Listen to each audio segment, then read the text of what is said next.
சாதிய வன்கொடுமையில் ஈடுபடும் ஊராட்சி மன்ற துணைத் தலைவர் மற்றும் அவரது கணவர் மீது நடவடிக்கை எடுக்க வலியுறுத்தி ஊராட்சி மன்ற பெண் தலைவர் விழுப்புரம் மாவட்ட ஆட்சியர் வளாக நுழைவு வாயில் முன்பாக போராட்டத்தில் ஈடுபட்டார்.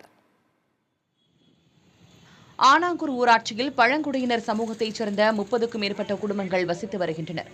கடந்த 3 ஆண்டுகளுக்கு முன்பு நடைபெற்ற ஊரக உள்ளாட்சித் தேர்தலில் சங்கீதா என்பவர் ஊராட்சி மன்ற தலைவராக தேர்வு செய்யப்பட்டார். துணைத் தலைவர் சித்ரா, அவரது கணவர் மற்றும் திமுக கிளை செயலாளர் ஆகியோர் இவரை பணி செய்ய விடாமல் தொடர்ந்து இடையூறு செய்து வந்ததாக கூறப்படுகிறது. மேலும் ஊராட்சி மன்ற தலைவர் நாற்காலியில் அமர விடாமல் தடுத்து ஊராட்சி நிர்வாகம் தொடர்பாக எந்தவித நடவடிக்கையும் மேற்கொள்ள விடாமல் தடுத்ததாகவும் சொல்லப்படுகிறது. தன்னை அவமரியாதையாக, தரக்குறைவாக, ஆபாசமான வார்த்தைகளால் அவர்கள் பேசியதாகவும் சங்கீதா புகார் தெரிவித்திருந்தார்.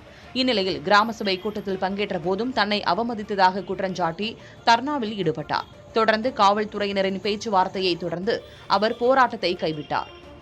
இதனிடையே பட்டியலின மக்களை கிள்ளுக்கீரையாக நடத்தும் இதுபோன்ற அவலங்கள் முதலமைச்சர் மு.க.ஸ்டாலின் ஆட்சியில் தொடர்கதையாகி வருவதாக எதிர்க்கட்சித் தலைவர் எடப்பாடி பழனிசாமி சாடியுள்ளார். இது தொடர்பாக அவர் எக்ஸ் தள பக்கத்தில் வெளியிட்ட செய்திக்குறிப்பில் சமூக நீதி என்று பேசிக்கொண்டே சமூக அநீதியை திமுக அரசு இழைத்து வருவதாக விமர்சித்துள்ளார்.